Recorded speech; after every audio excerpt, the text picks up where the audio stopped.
Welcome friends. In this session, we study the curves in R3. We describe a curve by a differentiable function so that we may use calculus to describe the geometry. We also avoid certain pathologies and technicalities. If d alpha by dt is equal to 0 on an interval, then alpha t is constant in that interval, which is geometrically very uninteresting. If d alpha by dt is equal to 0 at some point, then the graph of alpha can have a sharp corner which is geometrically unappealing. Consider the graph of alpha t is equal to t square t cube 0. Because of these factors, we consider only regular curves. Definition. A regular curve in R3 is a function alpha from AB to R3 which is of class c raised to k for some k greater than or equal to 1 and for which d alpha by dt not equal to 0 for all t belongs to AB. A regular curve will be assumed to be of class c raised to 3 unless stated otherwise. From this point of view, the curve is the function and not the image set. Two different curves may have the same image set. A regular curve need not be one-to-one, but it cannot intersect itself. Given a regular curve alpha t, we can define some vector fields along alpha. This means that for each t, we will have a 3-vector vt. The tail of vt can be thought as to be at the point alpha t. The mapping t to vt is a vector valued function. Definition. The velocity vector of a regular curve alpha t at t is equal to t naught is the derivative d alpha by dt evaluated at t is equal to t naught. The velocity vector field is the vector valued function d alpha by dt. The speed of alpha t at t is equal to t naught is the length of the velocity vector at t is equal to t naught and is given by modulus of d alpha by dt at t naught. If we view the curve as the path of a moving particle, the velocity vector at t is equal to t naught points in the direction that the particle is moving at time t naught. The regularity condition says that the speed is always non-zero. The particle never stops moving even instantaneously. Definition. The tangent vector field to a regular curve alpha t is the vector function t is equal to d alpha by dt by determinant of d alpha by dt. Note that we are able to define t, that is divide by d alpha by dt determinant precisely because of the regularity condition. T is the unit vector in the direction of the velocity vector. We will discuss later that t is a geometric quantity. It depends only on the image set of alpha and not the particular way this set is parameterized. For each value of t, say t naught, there is a unique straight line through alpha t naught parallel to t naught. This line is a linear approximation of the curve near alpha t naught. This is an example of one of the basic technique in differential geometry. An object of study, a curve, is replaced by a linear approximation, a tangent line. This is done because linear mathematics is so much better understood than non-linear mathematics. More formally, definition. The tangent line to a regular curve alpha at t is equal to t naught is the straight line L is equal to set consisting of W belongs to R3 such that W is equal to alpha t naught plus lambda t naught. Alpha belongs to R.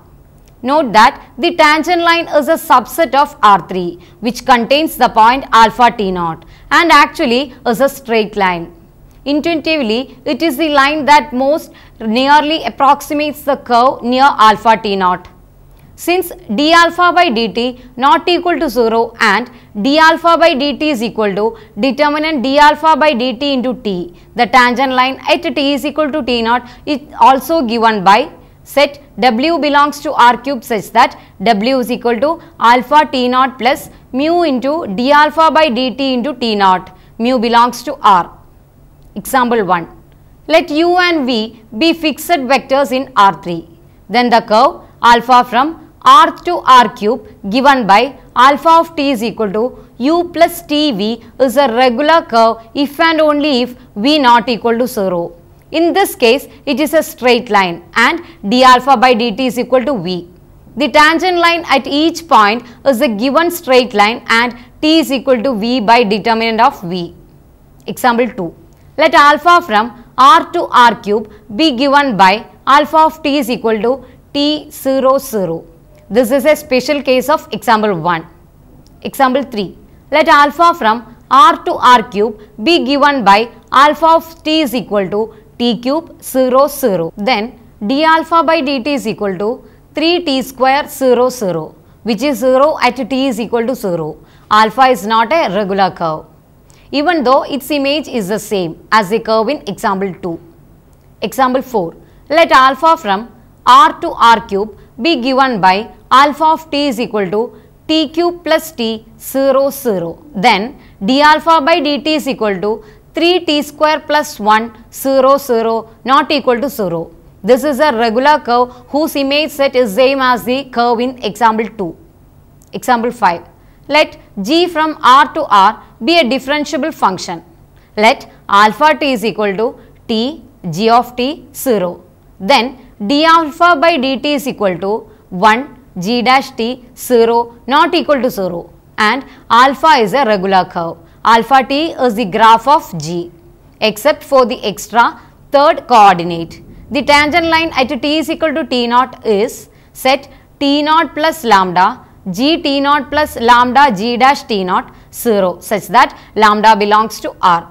In terms of t, y set coordinates, this line is z is equal to 0, y minus g t naught is equal to t minus t naught into g dash t naught, which should be familiar from calculus as the tangent line to graph of gt at t is equal to t naught. Remember, t is equal to x in this example. Example 6. Let alpha from r to r cube be given by alpha of t is equal to t cube 00. Then d alpha by dt is equal to 3t square 00, which is 0 at t is equal to 0. Alpha is not a regular curve, even though its image is the same as the curve in example 2. Example 7. Let alpha from r to r cube be given by alpha of t is equal to r cos t, r sin t, ht, where h greater than 0 and r greater than 0. This is called a right circular helix. If it would be a left circular helix. Circular refers to the fact that the projection in the xy plane is a circle. Since d alpha by dt is equal to minus r sin t, r cos t, h not equal to 0. Alpha is a regular curve at t is equal to t naught. T is equal to minus r sin t naught, r cos t naught, h by square root of r square plus h square. In example 2 and 3, we saw a situation where the same image set, the x-axis, was given two parameterization, one of which is not regular. We wish to know that parameterization can be used to describe a given image curve. Definition. A reparameterization of a curve alpha from AB to R cube is a one-to-one onto function g from CD to AB such that both g and its inverse h from AB to CD are of class c raised to k for some k greater than or equal to 1. What we have in mind is the new curve beta is equal to alpha composition g. If r denotes the variable in the interval CD, then d beta by dr is equal to d alpha by dt into dg by dr. By the chain rule, beta is thus regular. If alpha is regular and dg by dr not equal to 0, but g of h of t is equal to t, so that by the chain rule dg by dr dh by dt is equal to 1 and dg by dr not equal to 0. Thus, the composition of a regular curve with a c raised to m reparameterization yields a regular curve. Note that if alpha is of class c raised to m and g is of class c raised to k, then beta is of class c raised to n with n is equal to minimum of km. The image of a curve and any of its reparameterizations are the same. This means that any quantity which stays the same when we change parameters, that is make a reparameterization, is a quantity which depends only on the geometric shape of the curve. Briefly, the quantity is a geometric invariant. We will show that the tangent line to a regular curve is such a geometric invariant after we consider some examples. Example 8. Let g from 0, 1 to 1, 2 be given by g of r is equal to 1 plus r square. G is 1 to 1 and onto with inverse h of t is equal to square root of t minus 1. G is infinitely differentiable on 0, 1 and so is h on 1, 2. G is a reparameterization of the regular curve on 1, 2. Example 9. Let g from r to r be given by g of r is equal to r cube. G is 1 to 1 on 2 and infinitely differentiable. However, h of t is equal to t raised to 1 by 3 is the inverse and h dash of 0 does not exist, so that h is not c raised to 1. This is one reason why example 3 was not a regular curve. Now, we shall show that the tangent vector field is a geometric property of the image set of a regular curve and does not depend on the parameterization. This means that the tangent line to a curve is a geometric property. Also, proposition. Let alpha from AB to R cube be a regular curve and let G from CD to AB be a reparameterization set. Beta is equal to alpha composition G. If T naught is equal to G of R naught, the tangent vector field T of alpha at T naught and the tangent vector field S of beta at R naught satisfy S is equal to plus or minus T. Proof.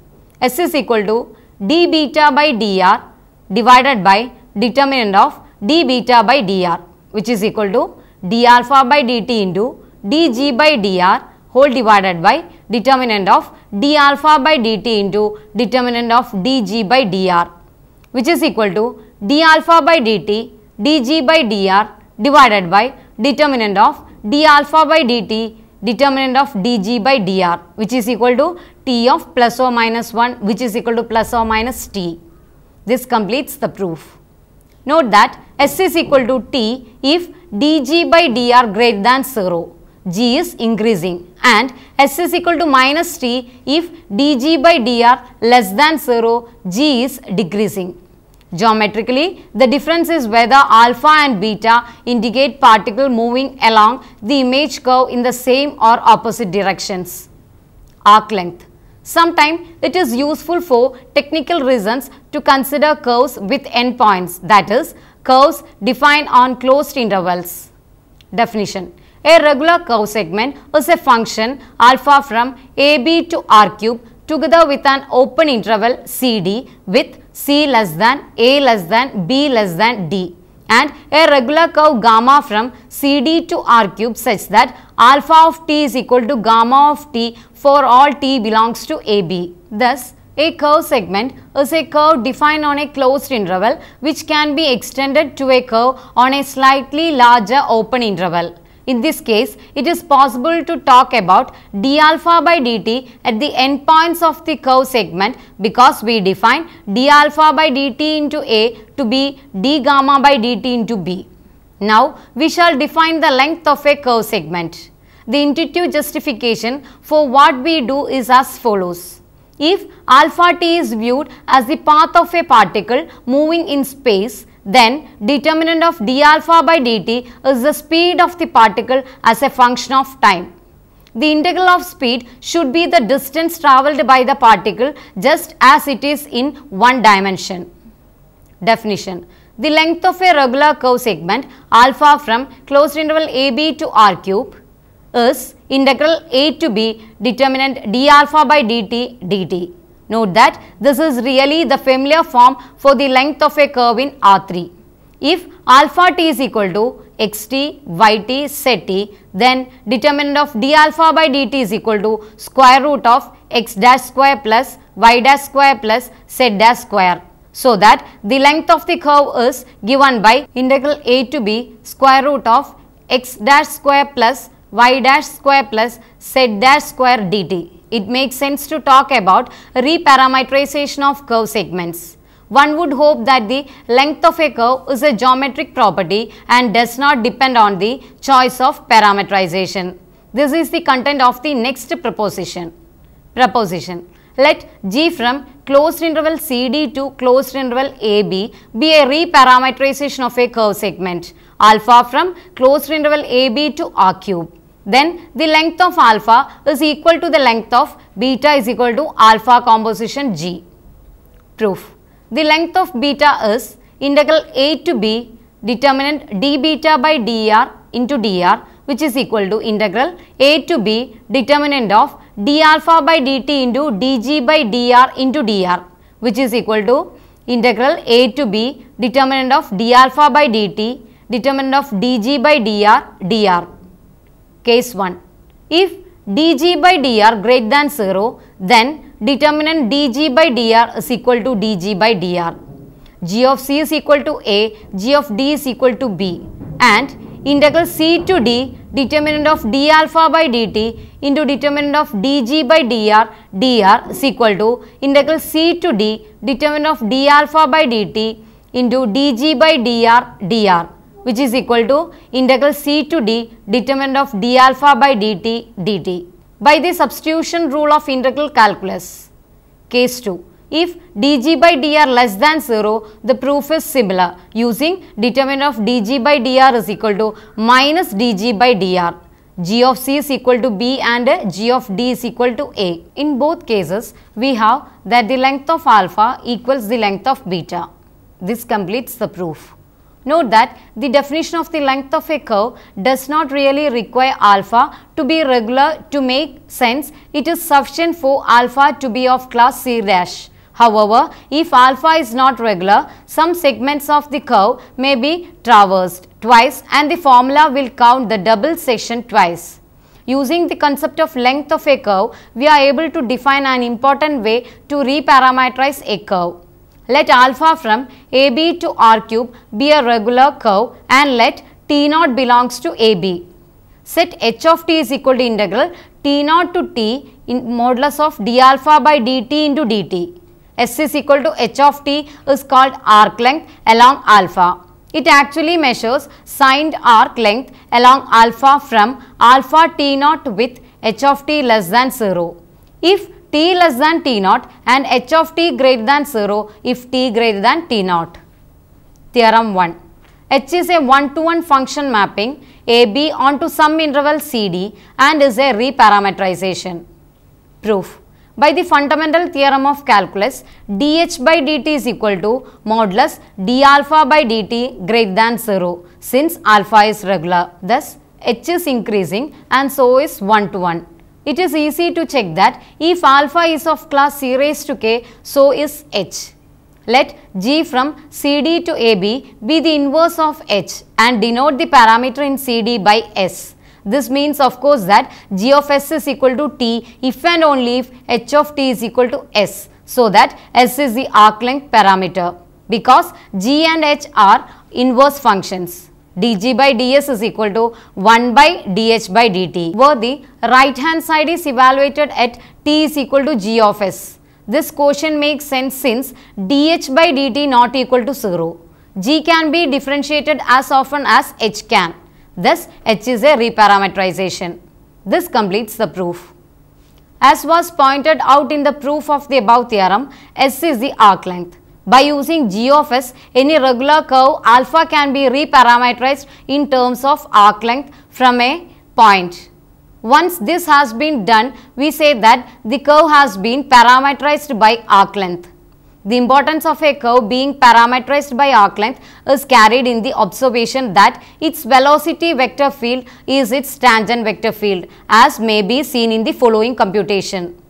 If beta of s is parameterized by arc length, then s is equal to integral t naught to t determinant of d beta by d rho. By the fundamental theorem of calculus, 1 is equal to d by ds of integral 0 to s determinant of db by d rho, which is equal to determinant d beta by d rho at rho is equal to s. That is 1 is equal to determinant of d beta by ds. Hence, the velocity vector field d beta by ds is a unit vector field and is thus t. When a curve beta is parameterized by arc length, or equivalently if its velocity vector field is t, we say that beta is a unit speed curve. We shall assume that 0 is in the domain of alpha of t and base arc length at 0. Corollary 1. If alpha of t is a regular curve and s is equal to s of t is its arc length, then s dash is equal to s of t is equal to integral 0 to 1 determinant d alpha by dt dt. ds by dt is equal to determinant d alpha by dt. d alpha by dt is equal to ds by dt into t and t is equal to d alpha by ds. To take a given regular curve alpha and reparameterize it by arc length, while always possible in theory, may be very difficult in practice. There are two obstacles to such a program. In this first place, the integral h of t is equal to integral 0 to t determinant of d alpha by dt dt may not be elementary and hence not computable. Secondly, even if h of t can be determined, it may not be possible to find the inverse function g of s. Example 10. Let alpha of t is equal to u plus tv be the straight line of example 1. d alpha by dt is equal to v, s is equal to h of t which is equal to integral 0 to t determinant of v dt which is equal to t into determinant of v. Thus, t is equal to g of s is equal to s by determinant of v. Beta of s is equal to u plus s into v by determinant of v gives the unit speed parameterization of a straight line. Note that the tangent vector field to x is t is equal to v by vector determinant v and dt by ds is equal to 0. Example 11. Let alpha of t is equal to r cos t r sin t 0 with r greater than 0. d alpha by dt is equal to minus r sin t r cos t 0. And determinant of d alpha by dt is equal to r, s is equal to h of t which is equal to r into t and t is equal to g of s which is equal to s by r. Beta of s is equal to r cos s by r sin s by r 0 is the unit speed parameterization of a circle of radius r. Note that the tangent vector field of alpha is t of s is equal to minus sin s by r cos s by r 0 and dt by ds is equal to minus 1 by r cos s by r minus 1 by r sin s by r 0 has length 1 by r. Example 12. If alpha of t is the ellipse 2 sin t cos t 0, then d alpha by dt is equal to 2 cos t minus sin t 0. Determinant of d alpha by dt is equal to square root of 4 cos square t plus sin square t which is equal to square root of 4 minus 3 sin square t which is equal to 2 into square root of 1 minus 3 by 4 sin square t. But root of 1 minus 3 by 4 sin square t does not have an elementary antiderivative and so the integration h of t is equal to integral 0 to t determinant d alpha by dt dt cannot be carried out by using the fundamental theorem of calculus. Definite integrals of this kind are called elliptical integrals because they can be interpreted as the arc length of an ellipse. Their values are tabulated in many books of mathematical tables. Example 13. Let alpha of t is equal to t square by 2 0. Then d alpha by dt is equal to 1 t 0 and determinant of d alpha by dt is equal to square root of 1 plus t square. Hence, s is equal to h of t is equal to integral 0 to t square root of 1 plus tau square d tau which is equal to 1 by 2 t into square root of 1 plus t square plus ln t plus square root of 1 plus t square t. However, it is extremely difficult to find t is equal to g of s from this equation. Note that alpha is a parabola, a very simple curve. Suppose that we want to study regular curves and we are interested only in their geometric shape, that is, we don't care about parameterization. Theorem 2 says that we may as well assume that the curve is parameterized by arc length. This will be a very useful technical device in setting up the Frenet apparatus in the next sessions. Before going to the next session, let us try to answer these questions.